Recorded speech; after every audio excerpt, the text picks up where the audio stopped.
Hey, it's Soul with another video. So I'm back from BlizzCon and voice is a little bit tired, and apparently I'm just late, and there's a ton of videos that are already out about Battle for Azeroth, the new expansion that's going to come out for the World of Warcraft. So I myself am going to unpack all the things that are going to be coming in this new expansion in my own way. So what I wanted to do today is revisit all those little predictions that I made just before BlizzCon, see how I did, and just kind of react, just really quick shotgun reactions as to, all these things that are coming. So let's get started. I said that there was going to be a new expansion announcement, and obviously I was right. Battle for Azeroth is coming someday. I said that there was going to be a stat squish, and I was right. In fact, when I was playtesting, I noticed that my protection paladin had only 20,000 life. That's as much life as I had back in Wrath of the Lich King days, kind of towards the tail end of it. Not only that, but item levels were squished as well. That's going to have some pretty big repercussions on the entire leveling experience as well as endgame. I think what we hope to see is kind of a less exponential power gain, or the whole Dragon Ball feeling whenever we're progressing through patches from the beginning to the end of the expansion. I said that there was going to be a full-on level revamp, and there in fact is. Level scaling is going to apply to the entire world of Warcraft. So the basic gist of what's going to happen here is that a certain number of zones that are going to have level ranges. And from that, the quests, the mobs, as well as the gear that drops are going to scale with your level at the time. This will also allow the flexibility to just totally break immersion. That's what Blizzard is pretty much going to do. So what'll basically happen after you complete the classic experience in WoW, you can pretty much choose whether or not you want to progress through to, like, let's say the Burning Crusade expansion over to Outland, or if you wanted to go to Wrath of the Lich Kingville over in Northrend. So I'm pretty excited about the flexibility, and more so, what are people going to choose? Are they going to choose one expansion over the other?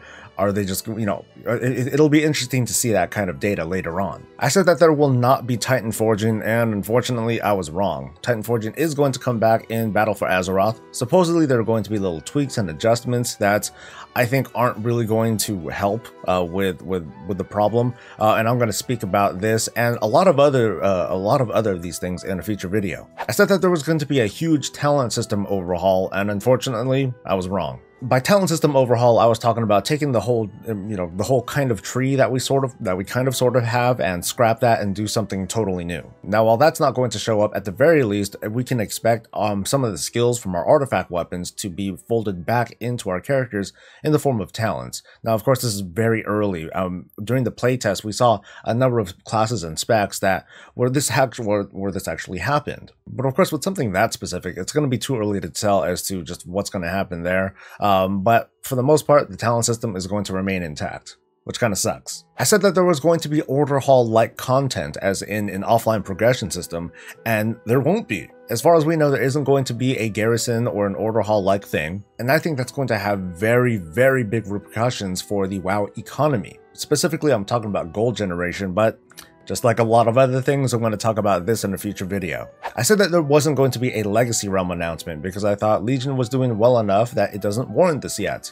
And I was hella wrong. If you were there, or if you had the virtual ticket, you'd be able to see J. Allen Brack's face just kind of contort, and you can kind of see like just a little bit of shade from him when he was talking about Legacy Realms and how he called himself he sarcastically called himself a Legacy Realm enthusiast. So he's at least kind of taken it in tongue-in-cheek. He definitely acknowledges that, well, he's definitely eaten his words. But a Classic Realm is coming. We have no idea when, and we have no idea what kind of version of Classic WoW it's going to be. But just stay tuned. As more developments come around, I'll be talking about it. I said that Mythic rating was still going to be locked at 20 people, and there hasn't been any announcement to say otherwise, so we're just going to assume that's how things are going to be still. I said that legendary items are going to persist in Battle of Azeroth, but it's just going to be restricted to utility-based stuff. And I was wrong. Legendaries are not going to appear in Battle of Azeroth, at least not as we know it, with the whole random drop rate and the replacing of major, that sort of thing. Instead, we're going to get enhanced inventory slots on our head, shoulders, knees and toes, no, not knees and toes, but our chest as well. These enhancements are linked to a special artifact called the Heart of Azeroth. And I'll get into more of that later, but for the most part, legendary items will not appear in Battle of Azeroth, and I'll skip the legendary-like drop system because we're not going to get legendaries as we know it. I said that Battle of Azeroth is not going to be as RNG heavy, and I'm kind of right on that. I mean, there's not going to be legendaries, so we're not going to have a situation where someone late in the game is trying to get caught up and wants to play with their friends, but they're finding that, oh, they have to get all these legendaries in order to feel viable, which is not, objectively true, but, that feeling is there, and that feeling sucks. Titan forging will persist, and I'm not very fond of that, so I'm going to be talking about that in a later video. I said that this expansion is not going to be entirely Old God or Void themed, at least that's not going to be the general theme of the expansion, and somehow I was right. The premise of Battle of Azeroth is the state of Azeroth itself. Azeroth is basically embroiled in full-blown war between the Horde and Alliance. I think that this is going to be a central theme with the expansion, but of course with the presence of things like we're going to be fighting Ashara at some point during the expansion. We do have these Void Elves that are led by Illyria, so there's no doubt in my mind that we're going to encounter this eventually, but thankfully, at least for me, I'm pretty glad for this, it's not going to be like the central theme. It's not going to be like the big bad all over again. We can at least kind of wait a little bit, kind of like how it was in Mist of Pandaria, where we didn't have a very obvious problem, at least not until we got a little bit more into the story. I said that there wasn't going to be a new class, and I was right. I said that there was not going to be a new race, and I was wrong. Allied races are coming to the Battle of Azeroth, and each faction is going to get 3 sub-races or allied races to choose from. I find it really cool that it was as I predicted, that the allied races are going to be unlocked via questline. After completing them, we kind of understand the narrative of what's going on. Now, as a quick little bit of input, I was hoping that these allied races would be some of these allied races would be interchangeable, that they can join either the Alliance or the Horde. But it looks like from the questing that's going to occur, there's going to be a narrative that's written that will compel, let's say the Nightborn to join the Horde as opposed to the Alliance. So something's going to go down that will alienate these allied races from the other faction, even though during the course of Legion we all kind of work together. I said that there won't be any new professions, and unfortunately I was right. I said that there was not going to be player or guild housing, and unfortunately there I was right too. I said that there will be a troll raid, and there in fact will be. It's going to be an interesting kind of sort of a Throne of Thunder slash Ulduar sort of thing. Now, if you recall, Throne of Thunder didn't quite have any Titan themes around it. It was more like a Mogu based instance, but towards the bottom you kind of had a Titan prison. In this case, it's sort of flipped around. From the looks of it, it's going to be primarily Titan based with kind of a troll theme sprinkled around it. I said that there was going to be more Mythic Keystone dungeons, and yeah, that looks like that system is going to follow through.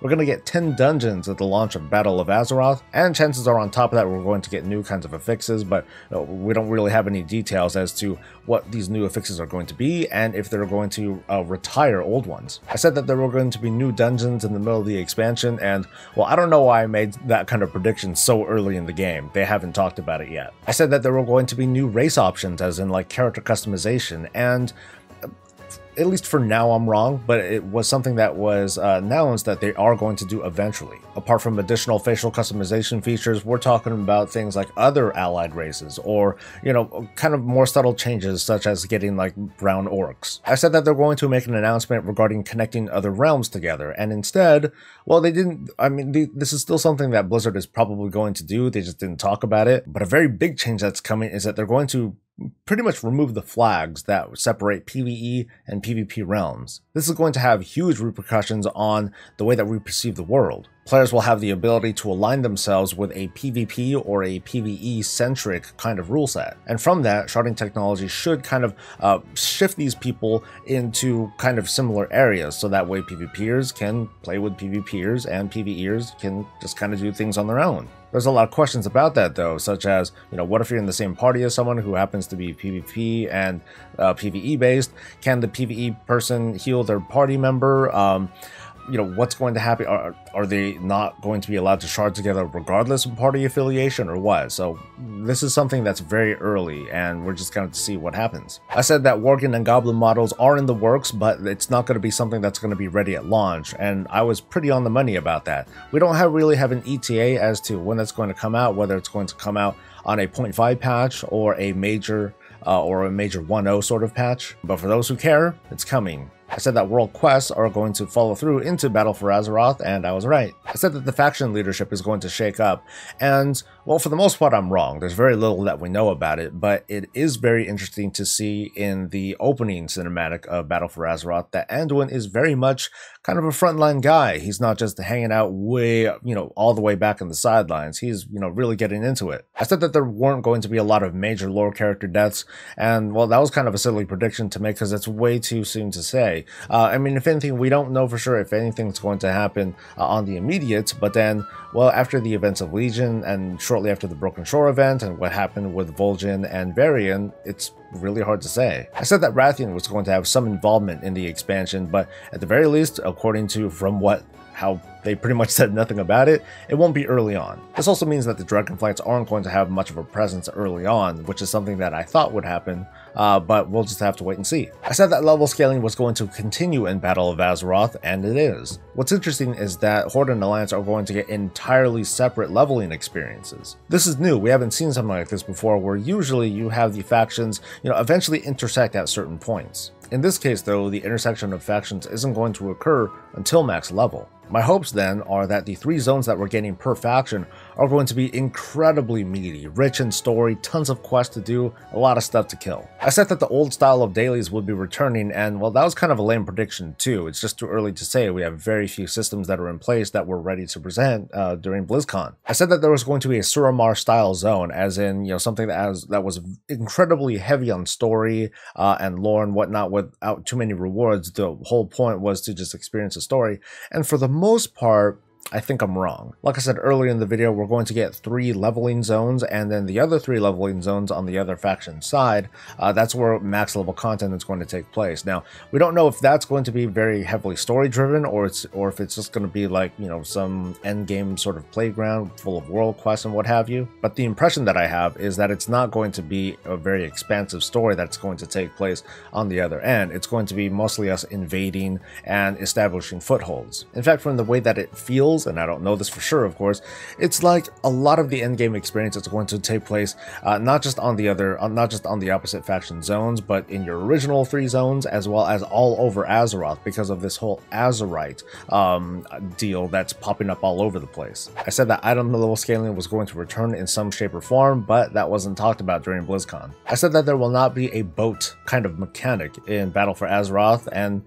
well, thankfully I was right. Now we are going to explore the sea, not necessarily the South Seas, but we are going to explore these different kinds of islands. These island scenarios are something I'm going to be covering in a future video, but I mean, for the most part, at least getting to these islands, it's just going to be a simple queue up, and you and 2 other buddies get to go. So the methodology of getting to these islands is kind of boring, but at the same time, having a boat mechanic to create this sort of experience, in my opinion, it probably wouldn't have been received well either. I said that there was going to be an artifact power-like system, and there in fact will be. Azerite will be the materials that we'll be building up over the course of Battle for Azeroth. It's going to come from killing mobs, completing quests, doing raids, and basically it's like artifact power, but we're not going to be picking it up. It's just automatically going to get sucked into the heart of Azeroth, this amulet that we're going to wear. This is going to be used to power up gear on our heads, shoulders, and chests. Personally, it's something that I'm looking forward to, and I'm going to be eager to talk about it more later on. Finally, there was this theory about Kalia Menethil and her possible involvement in the expansion, and I said that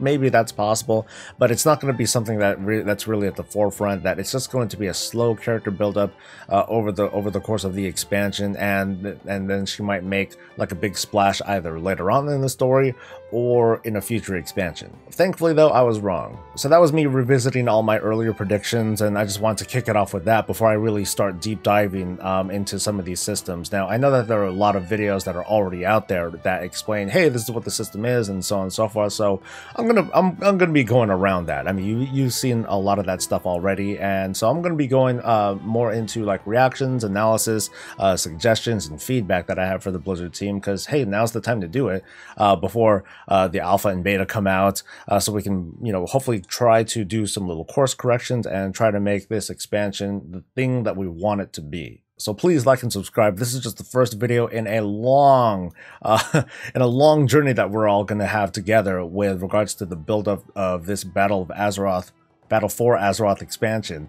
and how it's going to turn out. So I urge you to please support me the best way you know how, and otherwise I'll see you for the next videos. You all have a good one. Stay safe, stay happy, and stay breezy.